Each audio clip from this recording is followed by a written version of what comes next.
On a cold February morning in 2014, the peaceful rhythm of a small Sichuan town shattered in an instant. In Danling County, families were preparing breakfast, children were getting ready for school, and shopkeepers were rolling up shutters to begin another ordinary day. But inside one modest home, a mother and her little girl collapsed, convulsing violently, their mouths foaming, their bodies jerking uncontrollably on the tiled floor. What could transform a family kitchen into a scene of horror? What unseen hand had turned an ordinary meal into a deadly weapon? This was no accident of spoiled food. It was a story of jealousy, obsession, betrayal, and poison so lethal that within minutes it left one child permanently disabled, a mother broken, and a family scarred forever. It was February 16, 2014.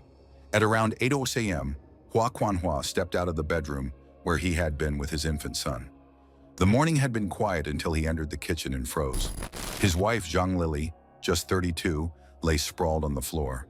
Her young daughter from a previous relationship, Xiaoyu, barely 8 years old, was beside her, both writhing, their lips turning blue, froth bubbling from their mouths.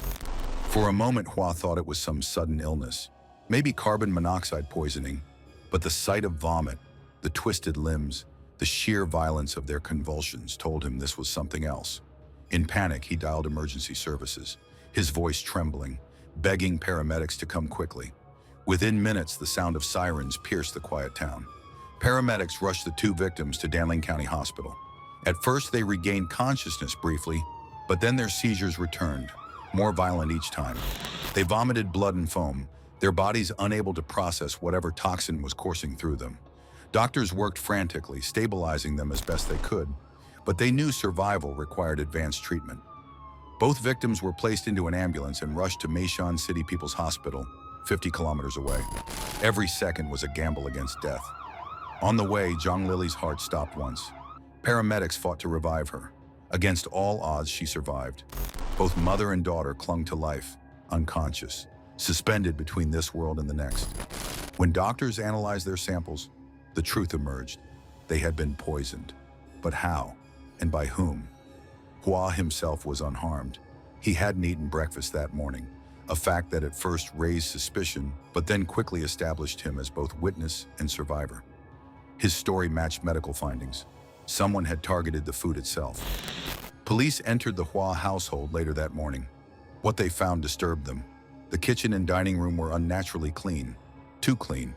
Dishes had been washed, vomit stains had been wiped away, tissues had been thrown out. It looked like a crime scene deliberately erased. Only faint traces of what had happened remained, small stains, fragments overlooked. The clearest clue was the family's rice cooker. It contained a small amount of leftover rice, slightly discolored. Later that day, Hua's mother, Xiaoyu, admitted she had fed the leftover rice to her chickens. Within minutes, every bird in the yard collapsed, dead.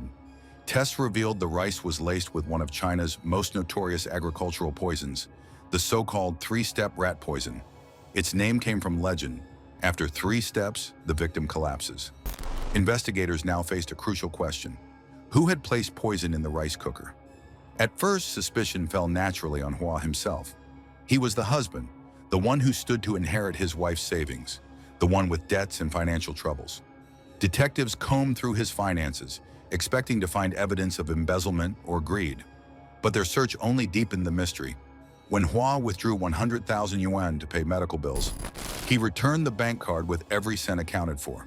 He never attempted to hide money or profit from his wife's suffering. Friends and colleagues confirmed he was distraught, shattered by guilt and grief. If anything, his behavior reflected a man overwhelmed, not a killer hiding his tracks. So investigators looked elsewhere. They examined Hua's phone records. One number stood out, a number ending in 838. For months, it had called him obsessively, sometimes 5 times in a single night. On the very night before the poisoning, the same number appeared again and again. It belonged to Huang Huali, a 45-year-old widow from the same hometown. She and Hua had shared a secret relationship for more than a decade. Their messages revealed a story of obsession, jealousy, and resentment that had simmered for years. At first, Huang had been his comfort. She was older, experienced, someone who supported him through struggles. But when Hua married Zhang Lili and later celebrated the birth of a son, his attention shifted. He began to distance himself. To Huang, this felt like betrayal. For years, she had sacrificed for him, loved him, waited for him. Now he had chosen a younger wife, a new family, a child. Her love curdled into bitterness. She told him again and again, "If you truly loved me, you would not have them." On the morning of February 16th, jealousy became action.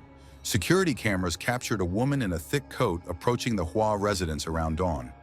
Taxi records traced her journey back to Huang. She entered through the unlocked door, perhaps left open in the bustle of early morning. In the kitchen, she poured rat poison into the rice cooker, stirred it, and left.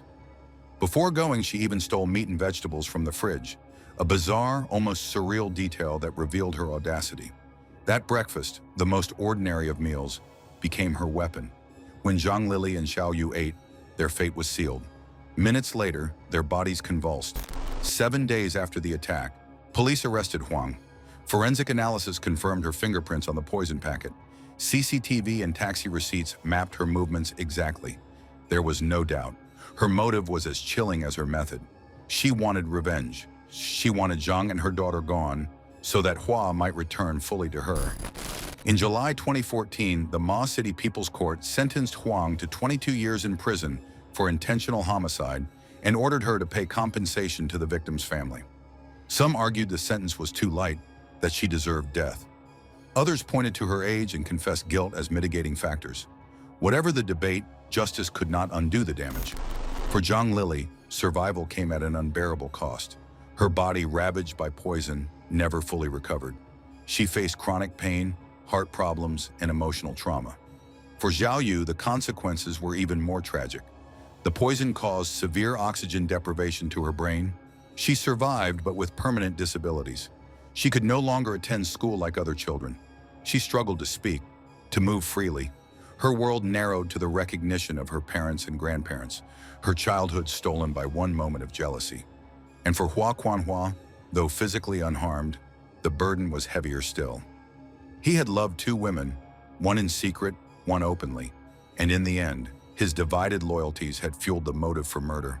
He had not wielded the poison, but his silence, his secrecy, had created the conditions for betrayal. Friends said he carried the weight of guilt every day, haunted by the knowledge that his weakness had given birth to tragedy. The story of Danling County spread quickly across China. Newspapers described it as a case of poisonous love. Social media buzzed with outrage. How could a woman destroy not only her rival, but an innocent child? Commentators debated whether Hua should share blame, if his deception had indirectly signed his daughter's fate. Others saw in Huang's actions the dangerous lesson of obsession unchecked. The poison itself carried symbolic weight. In rural China, three-step poison had become infamous. Cheap, accessible, and devastating, it had been banned officially for years, but still circulated in black markets. Farmers used it against rats and pests. But in domestic disputes, jealous lovers and feuding neighbors sometimes turned it into a weapon. Cases of poisoning had haunted courts for decades, but few matched the sheer cruelty of Danling's tragedy. Over time, the Hua family retreated from public life. They focused on caring for Xiaoyu, now disabled, and on supporting Zhang Lili's fragile health. Neighbors described a home filled with sorrow, but also with determination. The grandparents, elderly yet resilient, became pillars, helping raise the surviving children. Yet every Lunar New Year, every birthday, they were reminded of what had been taken away. In prison, Huang Huali became a figure of fascination. Journalists reported she alternated between regret and bitterness. At times, she claimed she had acted out of desperation, abandoned by the man she had given her life to. At other times, she defended herself, insisting she never intended to harm the child. But her words rang hollow. The evidence told another story: deliberate preparation, calculated cruelty, an act that could never be undone. By the time she is scheduled for release, if she lives long enough, decades will have passed. The world outside will have changed, but the Hua family's wounds will not. The poisoning of Danling County is more than a crime story. It is a cautionary tale about the dangers of secrecy, the destructive power of jealousy, and the thin line between love and obsession.